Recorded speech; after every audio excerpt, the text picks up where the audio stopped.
What's up everybody, Steven Killer here. It's time to bring you a new reaction video. But before that, 75% of you guys watching right now are not subscribed. This means two things. You're either brand new to the channel or returning. And I do hope that this video gets you to hit that subscribe button today. Last year, we didn't hit our goal of 400,000 subscribers by the end of 2024. We almost got there, and we were so close to 100,000 new subscribers in that year.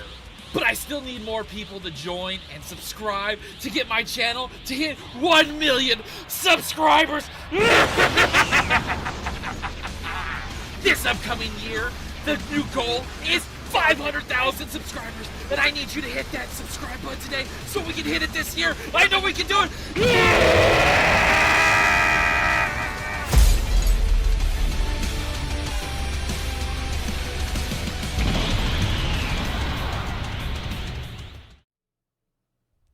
What's up everybody, Steven Killer here bringing another reaction, and today we got some more of the amazing Digital Circus. Yes, lots of amazing Digital Circus content coming your guys' way. One, my reaction is up for episode 6. If you haven't seen it, go check out the video, of course. But today we are also checking out another dive into episode 6, trying to find out more lore, more secrets, more ideas, more theories of what's going on, what could happen in the future. And this was suggested to me a couple times in some comments. Jack Breaks, the Amazing Digital Circus Darkest Twist. Yeah, this also popped up on my feed.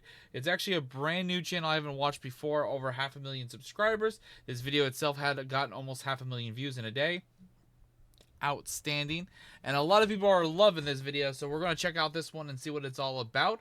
I'm going to show my support today by subscribing and liking the original video. You should do the same. Link is in the description down below. And of course, if you have other suggestions that involves the Amazing Digital Circus you want me to react to, let me know about it in the comments or post direction idea section on my Discord. Now, if you haven't already seen my reaction to 6, I highly recommend you go into it, because of course this will be going into spoilers. And also, let me know what you guys think is your favorite episode. A lot of you are saying this new episode is their absolute favorite. Now, I asked this question in another reaction I did that broke down more on the episode. Also, I did do a reaction to a brand new song by CG5 that was amazing Digital Circus. So if you're interested in any of that stuff, go check those videos out. Earlier today, I thought there was going to be a new death battle, but there wasn't. So I'm making this video. And also I did a reaction to the Five Nights at Freddy's game theory and film theory videos. So go check out that video before or after this one. And let's get into this and enjoy it right now. You know, I knew this episode was going to be a banger, as I knew they couldn't have an episode title this dumb and to not have it be the most emotionally destructive one so far. And I am so... I will say, it is definitely one of my favorite episodes, and I don't doubt that this is going to be a tough one to beat. Oh, happy to be correct. As yeah, Jax is crashing out, everyone else is having their personal epiphanies, while this rabbit is violently denying his own humanity, as he would rather be miserable than take the chance that someone might fill the void left by his friend. This honestly might be my favorite episode of the Amazing Digital Circus so far, as it has so much going on, and I need to talk about all of it. Amazing Digital Circus so far, as it has so... I didn't even pick this up in my reaction to the episode, but people were pointing out the fact that Gangle here much going on, and I was smiling with her sad mask. That's interesting. Need to talk about all of it. Like straight up, everyone has a banger moment in this episode. We saw people reflect on who they are and what they might be, which is perfect since the rabbit is so determined to not look back. He can't see himself hurling towards becoming a past tense. Oh yeah, we're getting into it. Or, yeah, we could all just shoot each other. This episode opens up with one of the more recent developments, Pomni and Jax's friendship. As these two kind of have a vibe going on, Pomni is, like, far from the scared newcomer she was when she was introduced. She was just going through denial, depression, and adjusting to the fact that she is now trapped in I Spy meets I Have No Mouth and Must Scream. She was going through it. But now that she's relaxed, accepted that this is her life now, despite how much Caine has made that as hard for her as possible. Wait, what? Pomni is finally out of panic mode, hence it's only been fairly recently that we've seen her chill out and be able to express more of who she is than just... Oh, by the way, I did ask this in the last reaction that involved the Amazing Digital Circus, and a lot of you guys loved it. If you didn't see that one, I'm asking you to let me know down below in the comments. Rank the episodes from favorite to least favorite, but also if you put an episode at the end, at the bottom, doesn't mean it's a horrible episode. It was just your least favorite episode. Nothing bad towards the episode. For me, episode 3, 6, 5, pilot, aka episode 1. Then I would say episode 4, and then episode 2 is the order I would put the episodes in as my favorite to least favorite episode. The fail girl YouTuber. She kind of sailed in episode 3 thanks to her talk with Kinger episode. Hence, it's only been fairly recently that we've seen her chill out and be able to express more of who she is than just the fail girl YouTuber. She kind of oh wow, especially with what happened in episode 5 and stuff. Sailed in episode 3 thanks to her talk with Kinger, the goat. Hey! Since Pomni settled into the digital circus, that yes, this is her life now, so she's got to figure out a way to adapt, and most importantly, how and who does she want to spend her time with? Ragatha, my god, Ragatha has been trying, but Pomni is more than just a wayward child in need of love and support. As we discover in this episode, she can also be a little bit of a menace, hence why her vibe with full-on gremlin mode. Jax kind of makes a lot of sense. He's a freak in a way that none of the other members of the circus are. Gangle is pretty much always going through it, mainly because of Jax. Zooble is apathetic and depressed. Kinger as well. He's a king, and he's also crazy 99% of the time, which unless he's in the dark, and then he's actually awesome. Unfortunately, leaves Jax to be the only one that you could Kinger is still my favorite character. Really say Pomni could have a good time with, as he is pitching chaos and cracking jokes, but in small doses I do see the appeal. But as Pomni discovers this episode, just because someone can be fun, it doesn't mean they're not a fucking maladjusted tool. You're just gonna pretend that didn't happen? You must be misremembering. Pomni has had a great track record with all the other members of the digital circus. She sat down with an AI cowboy, a crazy person, and even made it through a clown's funeral. All these characters ended up opening up to her. She learns more about them and who they are besides like their first appearance. So Pomni can be forgiven for thinking that the same might happen with Jax. As yeah, he's a I didn't even think of it like that, yeah. dick, but there might be more to him, and there is. But the thing about Jax is that while he tries to describe himself later as being funny, you quickly realize that the only person laughing is him, as his style of humor is just being a bully. Ladies first. No, wait, why would I say that? We start the episode with him being a dick to Zooble, dragging Caine there to find them even though they do not want to deal with this, with Pomni just conspicuously standing there and not really saying shit about it. This is something that is really made clear when we get to Gangle's therapy session, where she talks about how, yeah, this is just abuse. She feels like Jax's toy, and even when he's gone, she's afraid of what he might do to her. And with good reason, as the entirety of Jax and her interactions is just him being awful and hurting her for his own amusement. He's always done this, and this is nothing new. It is constant. There's never been a moment of actual kindness. So while you can kind of admire how Jax can be a little fun, a rapscallion if you will, but then like immediately, even in episode 1, it's clear that he is a terrible person. With everyone in the circus knowing this, and Loki letting the situation happen and spiral out of control where it pertains to Gangle. Yes, we've seen in recent episodes that Zooble and Ragatha are stepping in to protect her from him, but that's recent. And Pomni has seen what he's like, and that puts her in this position of just rolling with Jax's crazy and harassment. That none of what she saw before was a deal breaker, that him throwing her between the trucks, how he terrorizes everyone else of the circus. She saw all that and still went, no, I'm getting to know him. There might be something more to him, like buried beneath all that. And going along with him and all of his crazy, even though he is clearly a very toxic person. There is some validity to what he's saying about treating this as a video game. Pomni decides to buy into this, becoming just a little bit evil, but she ends up missing the itty bitty nuance that even if what he's saying is partly true, the morality of the old world is kind of dead in here, we gotta survive however we can, but even if it's fun and allows them to go a little bit crazy and enjoy just shooting each other in the face, this way of going about things isn't all fun and games, as not everyone is on the same fucking page. I blame you for this. Jax may find it fun, but most everyone else hates him, and this is what was going through my mind at the start of the episode. As to me, I was kind of waiting to see if there's a moment where Jax... not everyone hates him. King, honestly, I don't think he hates Jack. Like, besides Pomni, I think Ragatha Zooble and Gangle all dislike Jax. Pomni, until the end of the episode, probably has a little bit towards Jax now, but I feel like Pomni's still going to try to help. I don't think she's gonna give up on Jax, but King definitely doesn't show any actual like hatred towards anybody. Crosses the line that was too much for Pomni to bear, and to realize that this is not fun anymore. This rabbit is just a dick. Honestly, the whole moment where she beated his ass though was definitely deserved. Which we do kind of get, but I just didn't imagine the person catching those strays would be Pomni, and also what that behavior would say about Jax and where he's at. Wait, what am I doing? I wasn't paying attention. But to get back to the actual events of the story, Caine is bugging Zooble, and if I were to take a guess on why he's hyper-focusing so much on them, I think it's because he is extremely close to crashing out. Completely unprovoked comparison right here, but I honestly feel like that while Ragatha and Jax have a lot in common how they are trying to deal with being in the digital circus, I think Ragatha shares the most similarities with Caine, as the both of them are people pleasers. It feels like they are obsessed with making sure. You know, I never thought about that. That is true. Also, someone pointed this out in the comments. Zooble's not on this list.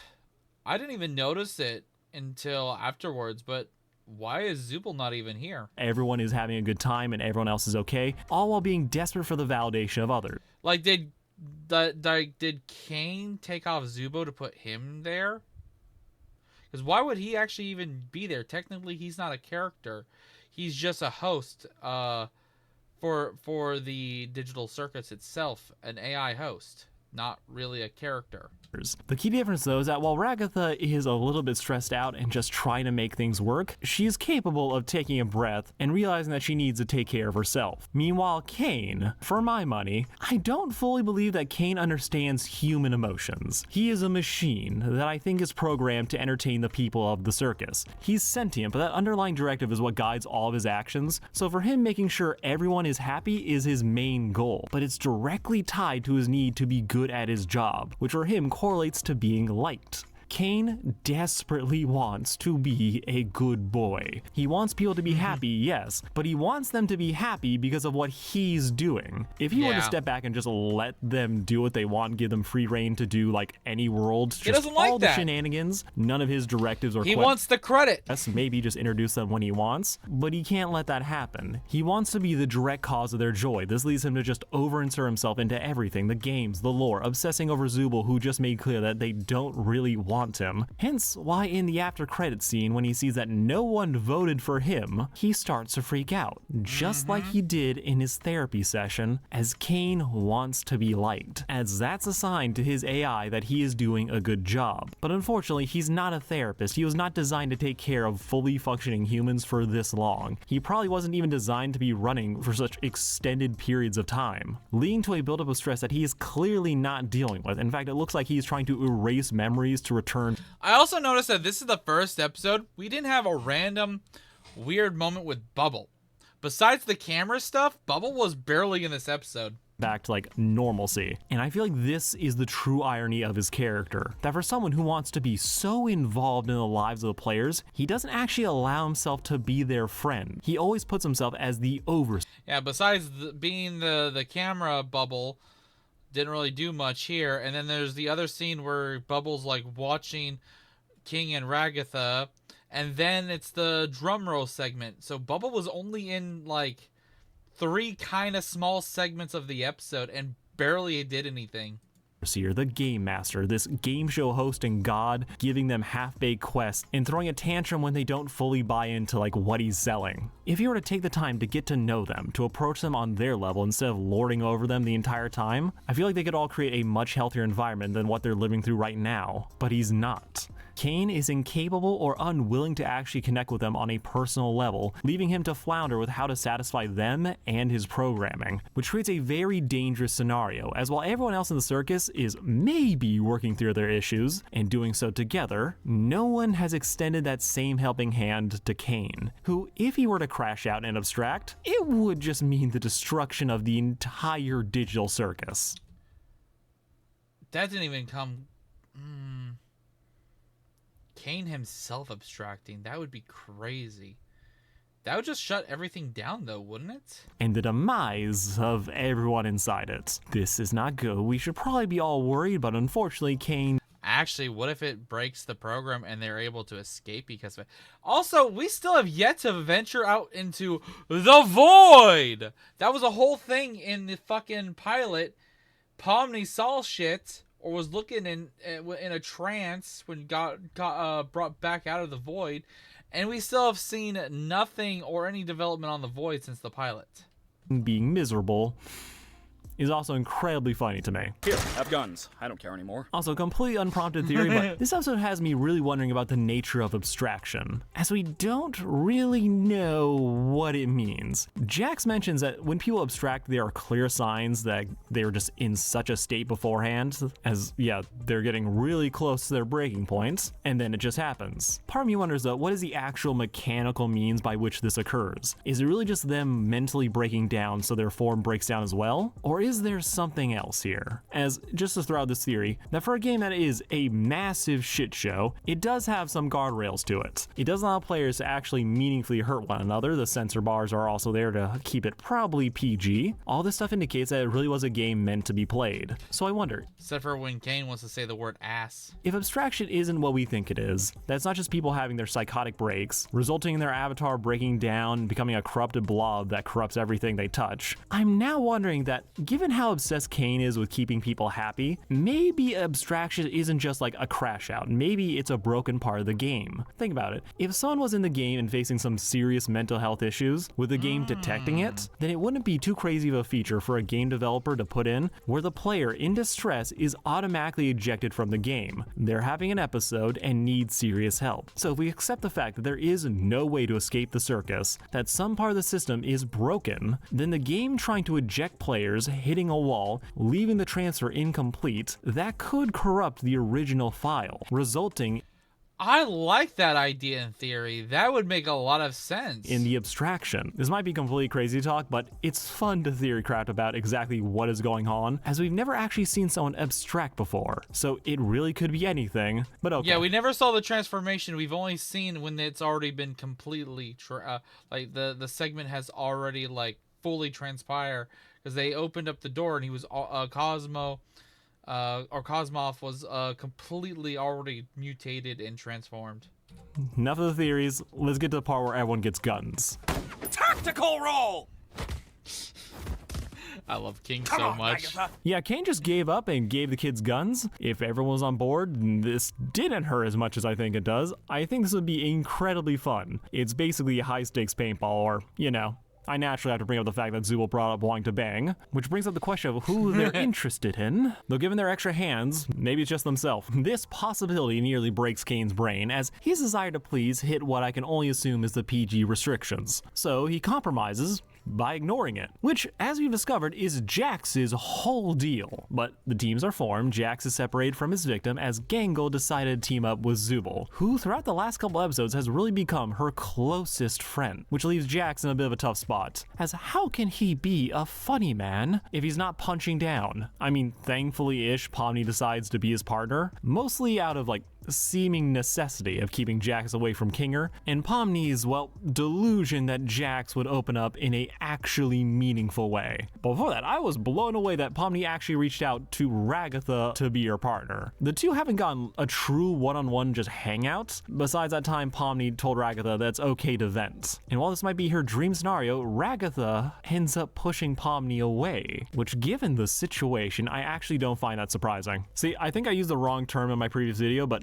Ragatha is a people pleaser. Her default response to difficult situations is to be nice, fawn over others, and make sure all of their emotional needs are met while she is rotting on the inside. This coping mechanism was probably developed because of her mother, who was described as controlling and never made her feel safe, hence the obsession with making sure everything is okay and stable around her, only feeling comfortable when everything was normal, but even then, it's less her being at peace and more of a moment of quiet rather than her actually feeling safe. Ragatha knows that she and Jax just will not get along. They have so much history with one another, and that she apparently tried to help him, similar to what she's been doing with Pomni, but ever since the death of his friend, he has become a freak, becoming her polar, well, not moral opposite, but coping mechanism opposite. He treats this world like a game while she is trying to treat people like people, trying to instill a bit of normalcy to the world around her. She said before, but Ragatha hates Jax, but she doesn't want him to hate her, making this offer from Pomni a pleaser's dilemma, as she knows Jax and she knows that this will not go well, and she's too worried about what happened to Kinger if he was left with Jax, and so, with all that in mind, she denies Pomni, even though she...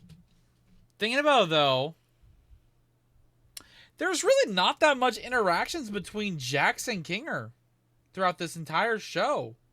desperately wants to spend more time with her. As the worry... I have an idea if I'm going to rewatch the series at some point, like all from the very beginning all the way through. I might even do it with the 6 episodes that are available at some point. That might be a live stream, so look out for that in the future. Or I'll definitely do it no matter what before the last episode or when the last episode's released. I will be doing that because I like to go back and try to see connections and stuff. But I'm going to have to make a note on that, but I don't think there's a lot of interaction between Jax and Kinger that much, besides, like, small little jabs, but he doesn't, like, Jax does not go out of his way to interact much with Kinger at all. And concern for others leads Ragatha to deny her own... Like, he's the least most, interaction-wise. Like, Ragatha, Zooble, Gangle, and Pomni interact with Jax way more, like so much more with Jax than Kinger does. Wants and needs, devolving to assurances that she can be of use to Pomni. When she doesn't want to be Pomni's caretaker, she wants to be her friend. Which, to cover Ragatha's whole arc, I love it. Everyone who was saying she was too toxic or too mean in the last episode, please take a breath and kindly get off of Jax's dick. Ragatha from the onset you would imagine to be the one closest to abstracting. She's paranoid about Pomni and Jax's relationship. Honestly, I agree with this. It's Ragatha and Jax are the closest to abstracting more than anyone else. Fears losing Pomni two. is overall incredibly stressed about her position in the circus. She craves companionship, but the main way she tries to be a friend is by acting like the teen mom, when these be grown-ass adults. They don't need her to hype them up, but this fear of being alone is True. understandable. Zooble and Gangle are just forming a clique, Funny Buddy seems to be doing its things, leaving Ragatha to feel like the odd one out, that she is failing at her self-assigned purpose and therefore has no value, like Caine. Inflaming her already rampant self-hatred, dwelling on the seemingly unfairness of her starting the game with one less life, speaking again to how she was probably treated unfairly as a kid, that she wants clear rules and standards, but life never gave them to her, hence her obsession with treating everyone well and trying to create a sense of fairness, which I hear is very common in people who had chaotic upbringings, with all this leading to her assuming the absolute worst about a certain agent of chaos. Ragatha be believing that Jax has some evil master plan to corrupt Pomni, to turn her into a little version of him, when that doesn't seem to be the full case. Yes, he's a terrible influence, not just in his whole, like, you should treat everyone like it's a video game, like we're actually, out of everyone, he perfectly has the facade and the mask up perfectly for Ragatha, where Ragatha doesn't see that he's hiding himself, and he actually is hurting. Pomni is probably the only one that is trying because she kind of sees it. Especially after episode 5, that's when the moment happened where Pomni saw the cracks in Jax's like fake persona of being the chaotic, crazy, funny one. Characters, but how he gets those flashes of anger whenever Pomni just wasn't committing to the bit enough. I think Ragatha accusing Jax of corrupting Pomni triggered him, no pun intended, as he talks out later how everyone, aka he blames himself for what happened to his friend Ribbit, so he does what he always does and takes his rage out on those around him, gunning down Ragatha with extreme prejudice, leading to her being just trapped in the loser's corner, where we get one of the best scenes in the series. Because motherfucking Kinger. There are MVP King! always ways to show you care without ruining yourself over. Honestly, I think Ragatha should befriend King. I think King, because think about this, she has an issue with her mom, and he gets like good dad vibes. Ragatha kind of needs that. For it. You need to look out for yourself in all this, too.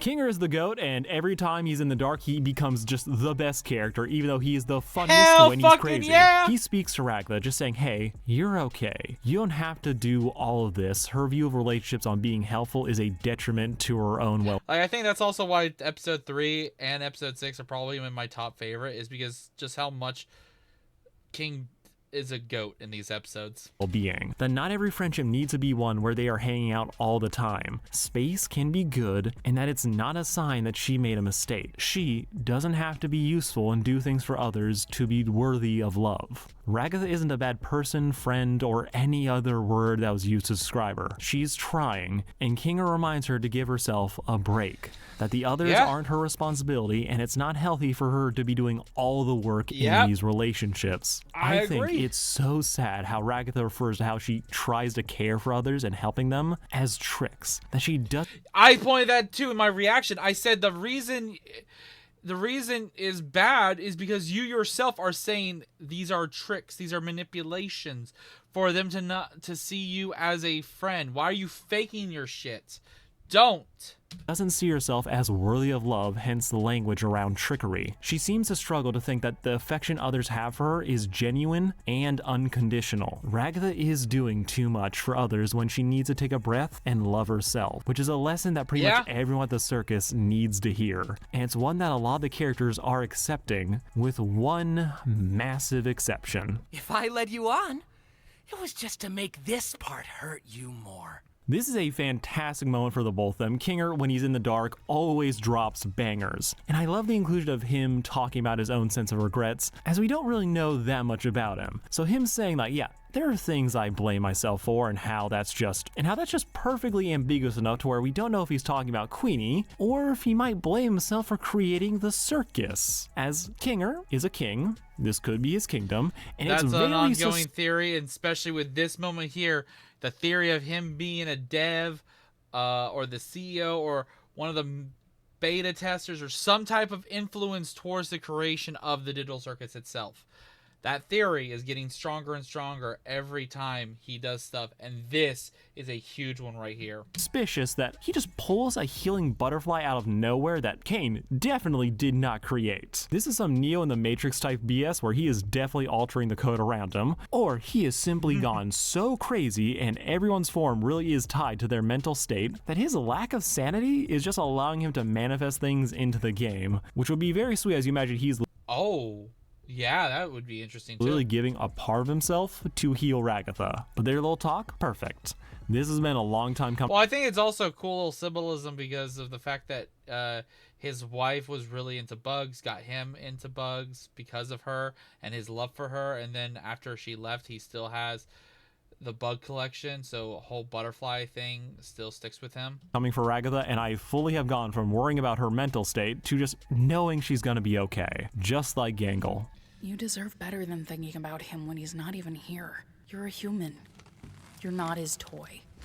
Gangle has had such a fantastic series of episodes. When the series started, like, she goes through a lot, Gangle, but I don't see her abstracting.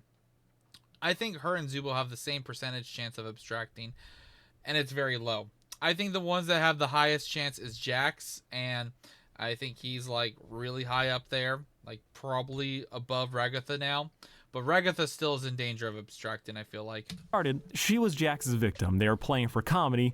I don't think King's ever gonna... I think King's at 0% chance of abstracting, to be honest. Even though when you took 2 seconds to look at what was actually happening, you immediately realized like, oh yeah, he's a dick. But then she got her own episode. She found a friend in Zooble, with it being here that we see her fully stand up to Jax when she's not having an episode, saying, no, I'm not going to hang out with you. Instead, I'm going with Zooble, with her going even so far as to trust Zooble with the happy mask, wanting to save it for a special occasion, which would be firing a Tommy gun, and I love that. But the emotional scene to get there absolutely wrecked me. You have to choose to love yourself, even if it doesn't make sense.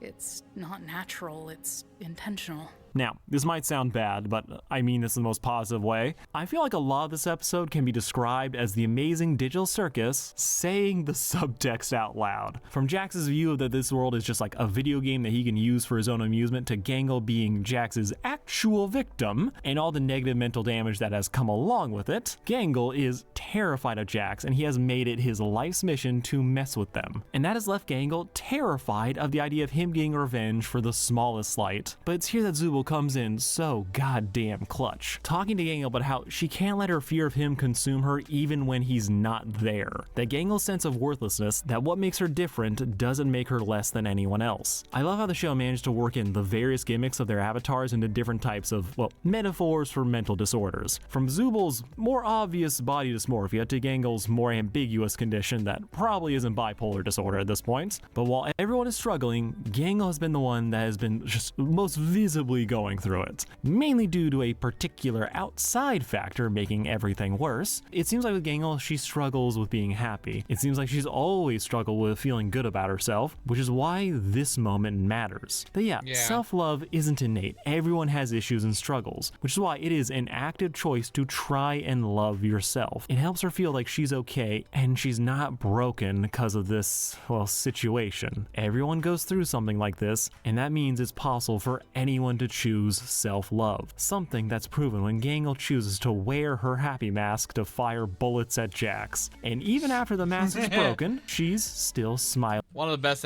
moments of the episode, to be honest. There's so many good goated moments in episode 6. Underneath, as she's happy. And she chose to be. Zooble, while a little bit taken aback by Gangle asking like, hey, have you ever had to make the choice to love yourself? Which hurts because Zooble has very much been struggling with their mental health and afraid that Gangle was going to reach out to them. I can see why this would hurt, as Zooble very much seems to have been keeping their issues close to their chest. They haven't really been talking to everyone about their depression and struggles with body dysmorphia, instead just locking themselves in their room and avoidance. But they've been slowly opening up, and they are crushing it with their new bestie. I'm very curious. That is true. I guess from the very beginning to now, there has been a lot of Zooble avoiding, but over time has opened up more, especially to Gangle and stuff. See where we go next with their character, as they seem to be in a very good place already, willing to use their interchangeable parts to max out their gun stat and fire at everyone, showing that while Zooble has been struggling with their self-image, they are starting to embrace the malleability of that identity in finding joy and pride in it, which, you know, is better than dreading and being resentful of the condition. But let's be real, the true biggest line that dropped during this whole Gangle-Zooble speech was the one about, hey, you're only human, and how that is directly contrasted with Jax's advice, which is clearly failing him. But the silver lining is you can pretty much do whatever you want.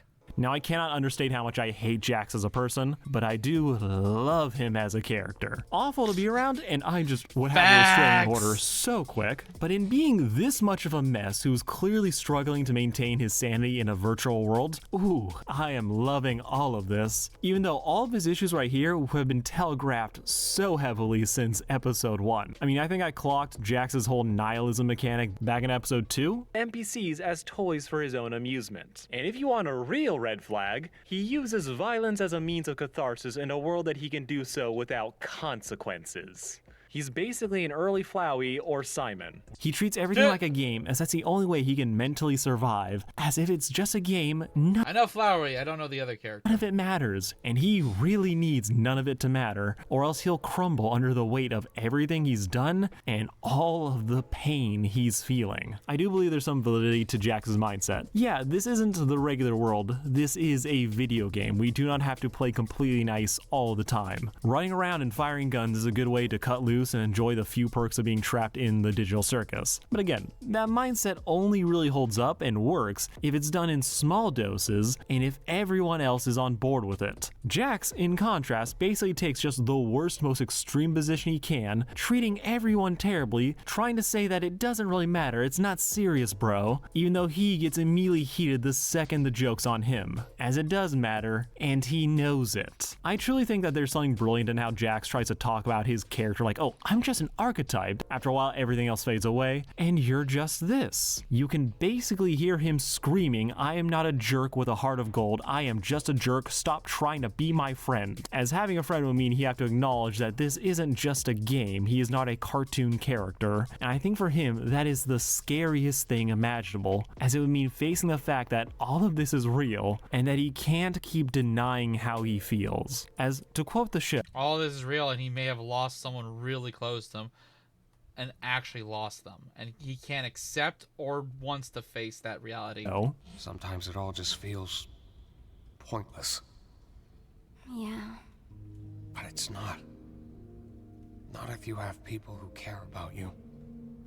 This, I think, is one of the big overarching statements of the Digital Circus, and it is a lesson that Jax is adamantly refusing to learn. I believe he blames himself for Ribbit's death. When Ragatha brings up he's corrupting Pomni, he goes cold, as this touches on a very sore spot, as his friend died, and I think he holds himself responsible for that, with there also being a potential double pain here, as A, he doesn't want to repeat history, and B, he doesn't want someone to get that close to him ever again. Jax is terrified of creating bonds. He wants to treat everything as a joke, because then he can pretend that none of this is serious and he doesn't have to care. He really wants to be that asshole cartoon character that just ribs everyone, makes jokes, and that's it. That there's nothing more to him when there clearly is, and it's all pain. If he's just a cartoon character, he can act however he wants, he can treat the gang however he wants, that it's really their problem for not getting with the program, when no, it's his actions that are the problem. He calls out Ragatha for being fake, yet here he is trying to say, no, I'm nothing, I'm just this archetype.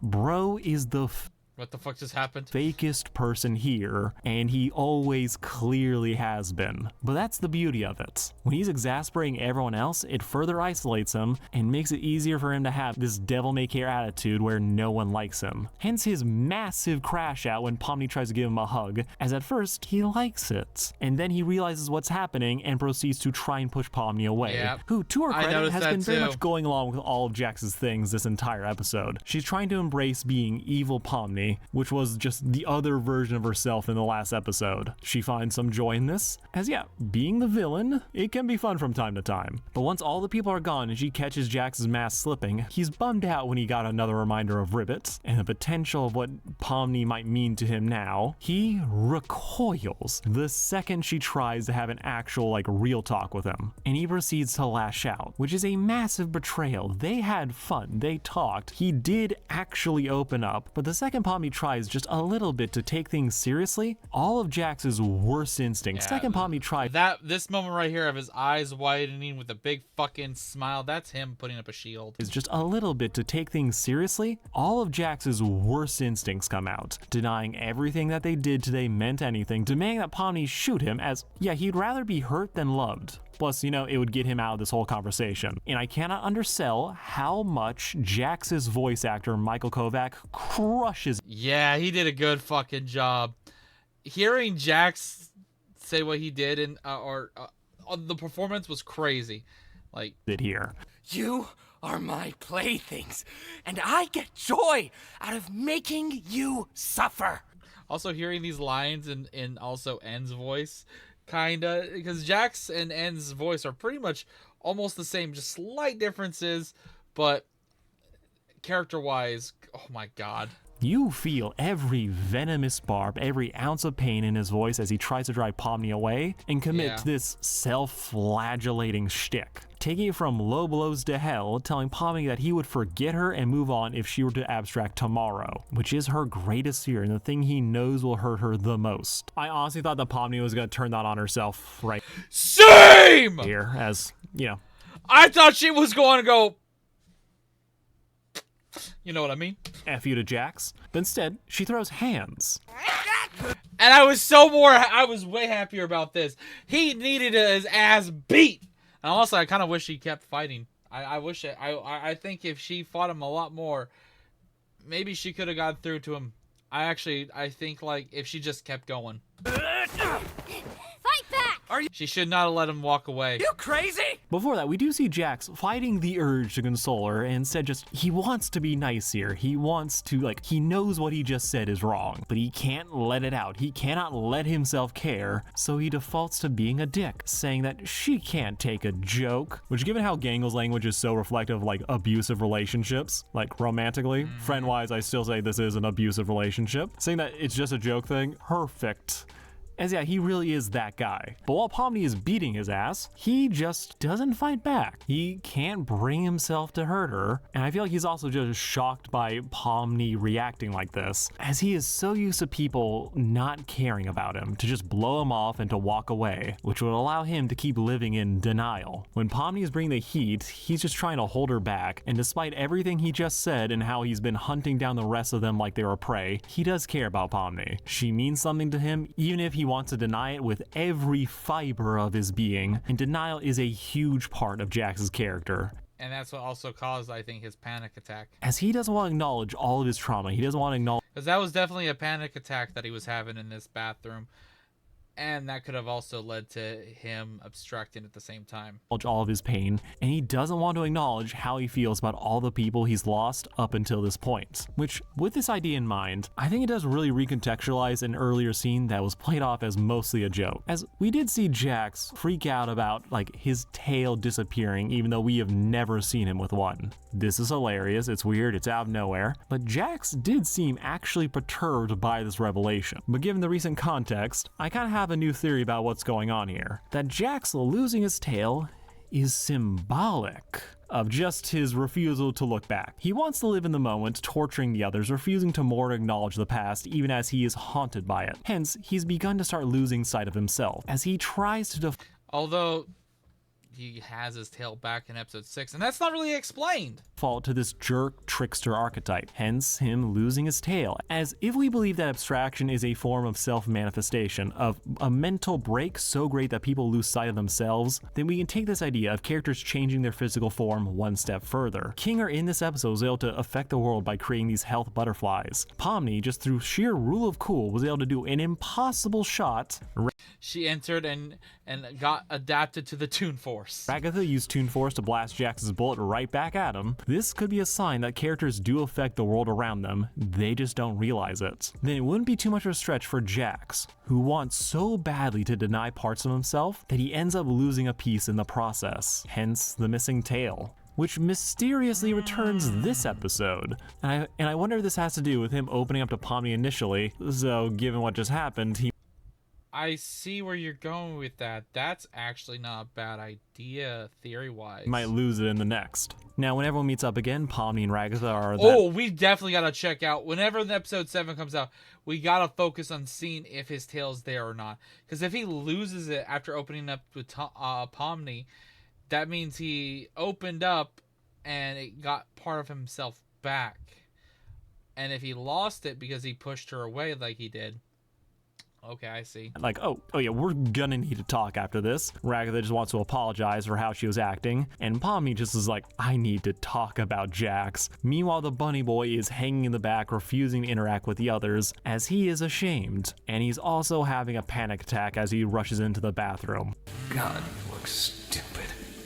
I did think he was abstracting right here, but the deep irony. I think most people were thinking it was a panic attack, maybe even leading to abstraction. Really hits when, after all his talk of being the funny one, he just looks in the mirror and says he looks ridiculous. Because he doesn't believe this shit, but he needs to so badly, as he thinks that's the only way to stay sane in this world, when clearly it isn't working. He may try to deny it, but Jax is hurting, and Pomni sees it. And this isn't an excuse for any of his behavior and the mental harm he's caused everyone else. And I cannot believe that this actually needs to be said. There were so many great moments in this episode, but after a point, I would just be listing them all off and saying, oh, that was so cool. Oh, naturally, if I didn't bring it up, just assume I loved it, especially a duet and Kinger being a badass. Also, Hell Jax yeah! shot Pomni, and I feel like that very much plays into how he accidentally harms those around This is him. my first time watching this channel to do a review or theory video.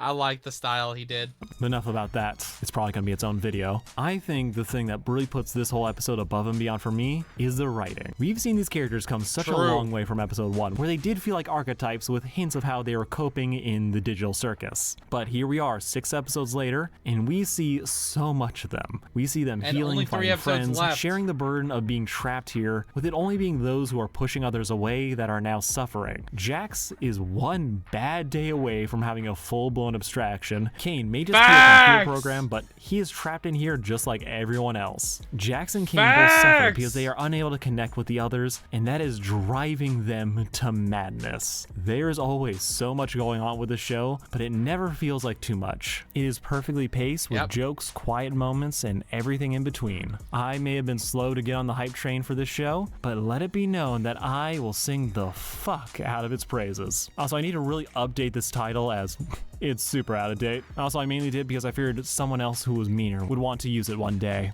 Episode 3 was perfect, but I think this episode is my new favorite. Gooseworks is killing it, and I cannot wait to see where this series goes next. Seriously! Sarcastic Chorus, hello. Subscribe. That's about it. Love you all. Peace out. Also, tell me what you thought down below. Also, I have a second channel. I will figure out what I'm really doing with it, but for the moment, I did a reaction video to Fixed. If you're interested. You know, Oh, okay. That was an interesting frame to end it on. All right. Well, there you guys go. And honestly, if there's more reviews or certain things that you guys want me to react to that is from this channel, I'll definitely have to check out this channel in the future when there's new episodes of The Amazing Digital Circus. Or if you guys want, maybe I'll sit down and check out his other reviews, especially on episode 3. I would love to see that probably. But that's all up to you guys if you guys want me to watch that for reaction purposes. So stay tuned for more. And if you guys have suggestions from other channels or other things, Amazing Digital Circus related, that you want me to react to, by all means, let me know about it down below in the comments or post-direction ideas section. I'll see you guys next time. Hope you guys have a great Sunday. That's when I'm uploading this video. If it's not Sunday, well, thank you still for watching one of my videos on another day. But I'll see you guys next time. Until then, later. And hit that subscribe button.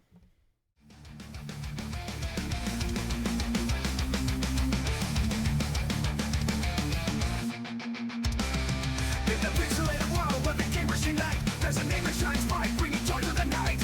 Steven's killer, he's the king of the screen. With his epic playthroughs, he ranks us a need.